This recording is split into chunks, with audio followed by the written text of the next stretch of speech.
শেখ হাসিনার বাড়ি এই গোপালগঞ্জ।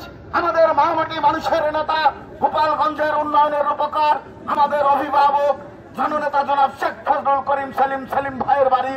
এই শান্তির গোপালগঞ্জকে যারা অশান্ত করার চেষ্টা করছে, আমি তাদেরকে হুঁশিয়ারি করে বলতে চাই, এই শান্তির গোপালগঞ্জ অশান্ত করার কোন অপচেষ্টা করলে তার দাঁত ভাঙা জবাব দেওয়া হবে।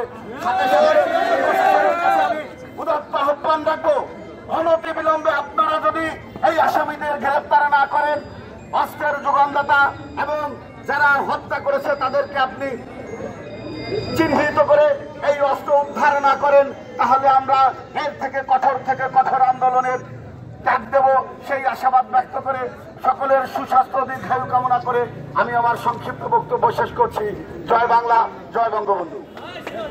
করেছিলেন আমরা 119টা কেন্দ্রের রেজাল্ট পেয়ে আমাদের তৎকালীন প্রিজাইডিং অফিসার তথা আমাদের ডিসি মহোদয়ের প্রতিনিধি সহ প্রত্যেকে ঘোষণা করলেন যে অমোঘ বিপুল ভোটে বিজয়ী হয়েছেন। তারপরে একটা আন্দোলন যে না মানি না, এরপরে আবার বলেন যে 3টা কেন্দ্র বাকি আছে। কারণটা কি?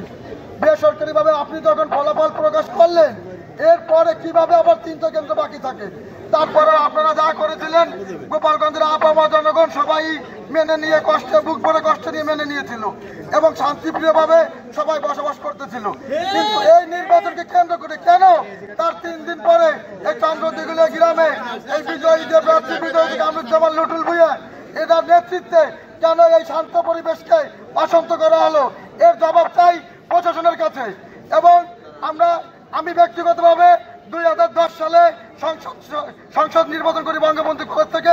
আজ 2024 সাল, এই 14 বছরে আমরা কোনো হত্যা আন্দোলনের ভিতর চেয়ে কেউ কোনো মিছিল মিটিং করিনি। গোপালগঞ্জ ছিল শান্তিপ্রিয় গোপালগঞ্জ। আমরা বিভিন্ন স্বাধিকার আন্দোলনের জন্য মিছিল মিটিং করেছি। আজ এই শান্তিপ্রিয় গোপালগঞ্জে হত্যার দাবিতে আমাদের মিছিল মিটিং করতে হয়, এটা খুবই দুঃখজনক এবং খুবই কষ্টদায়ক।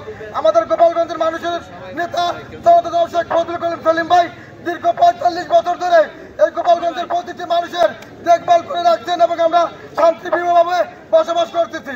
এখন এই কিছু কুচক্রীকারের কারণে যদি শান্ত পরিবেশকে অশান্ত করা হয় তাহলে আমরা দাঁত ভাঙে জবাব দেবো এবং যে মামলা করা হয়েছে এই মামলার যারা আসামি আছে এদেরকে দ্রুত আইনের আওতায় এনে এদের কঠোর শাস্তি ফাঁসি দেওয়া হবে এই আশাবাদ ব্যক্ত করে আমি আমার সংক্ষিপ্ত কথা শেষ করছি। জয় বাংলা, জয় বঙ্গবন্ধু।